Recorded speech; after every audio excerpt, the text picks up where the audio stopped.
Hello friends, today we are going to discuss regarding diagnosis of pulmonary embolism. Now, coming to assessment of clinical probability via Wells criteria. So, the clinical criteria is as follows.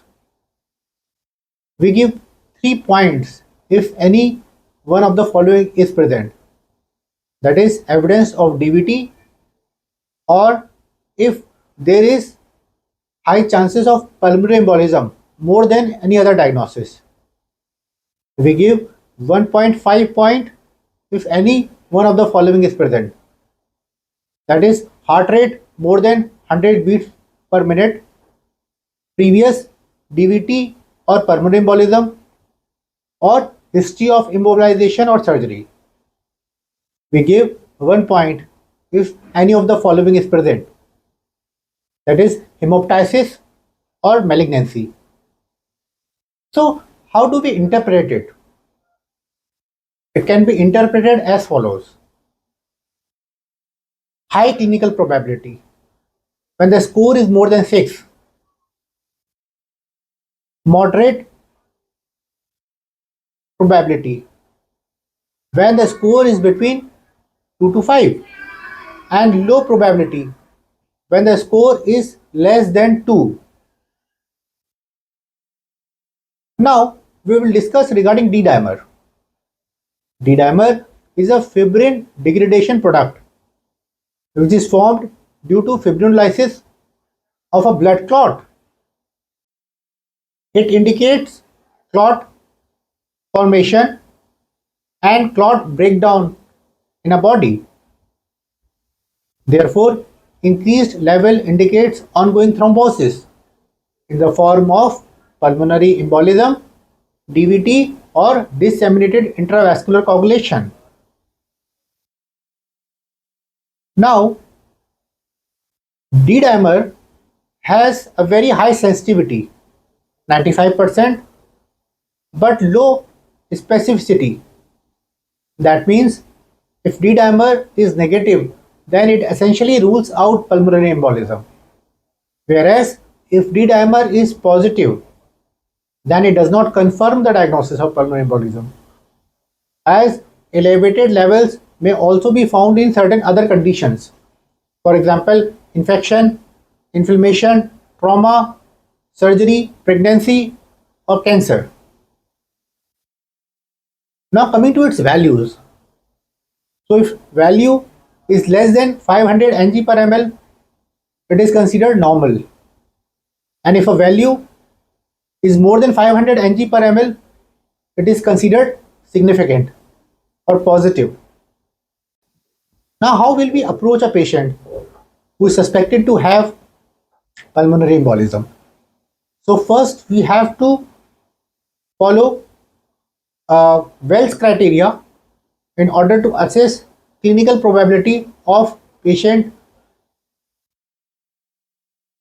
So if patient has low to moderate clinical probability of having pulmonary embolism, then we need to get D-dimer level done. And if D-dimer is negative, then it essentially rules out pulmonary embolism. And if D-dimer is positive, then we may need to get CT pulmonary angiogram in order to establish diagnosis of pulmonary embolism. Now, if a patient has high probability, that is if the score is more than 6, then straight away we can go for CT pulmonary angio. We don't have to get D-dimer level done.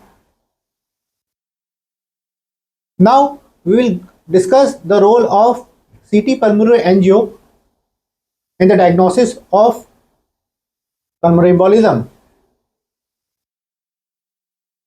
CT pulmonary angio is a contrast enhanced specialized test that visualizes pulmonary artery and embolus within the pulmonary artery.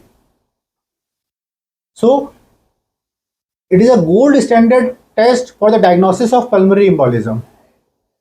Iodinated contrast is injected into a vein. Then CT scanner takes high resolution images of a pulmonary artery. So if there is any filling defect, it suggests pulmonary embolism. So what are the indications? So number one, when patient has low or moderate probability and D-dimer is positive. Number two, when patient has high probability, that is clinical probability is more than 6. Number three, when patient has unexplained dyspnea or hypoxia in order to rule out pulmonary embolism, then we can get CT pulmonary angio done. Now what are the contraindication? So number one, when patient has contrast allergy. Number two, in case of hemodynamic instability.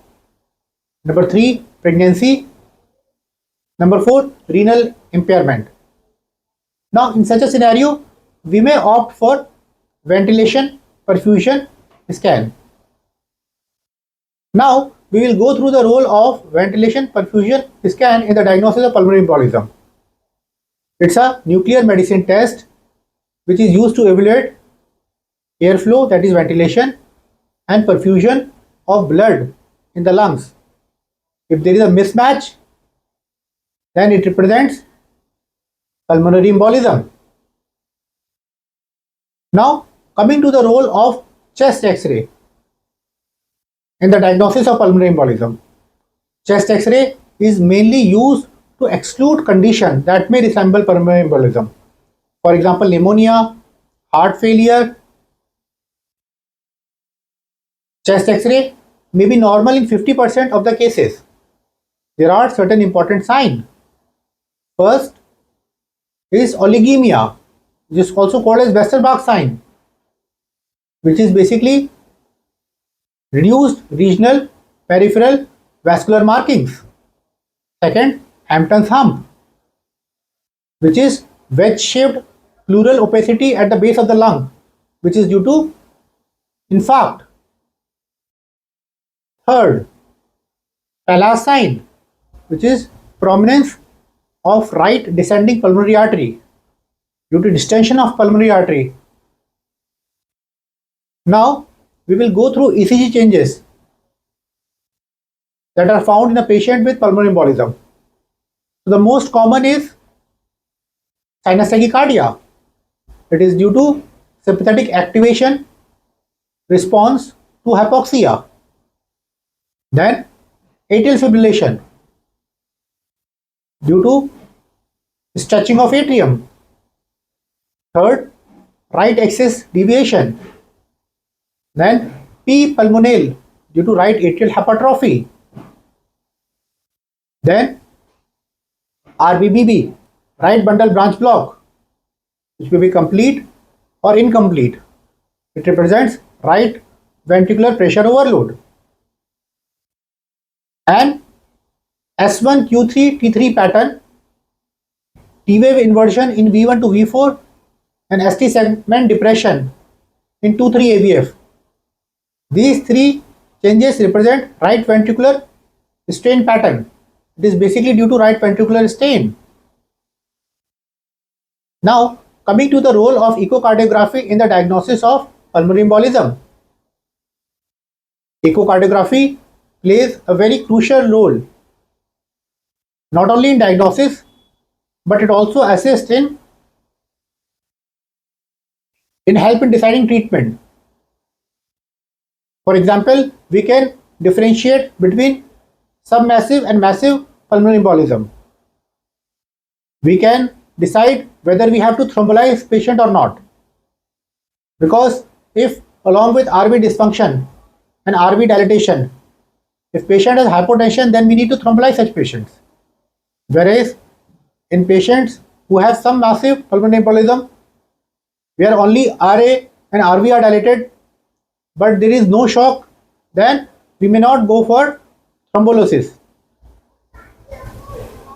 It is also used to assess the impact of hemodynamic on right ventricle. So, to assess RV dysfunction due to increase in pulmonary vascular resistance, first, there can be right ventricular dilatation, which represents right ventricular pressure overload. Second, McConnell sign, which is basically there is akinesia of RV mid free wall, but apical contractility is preserved.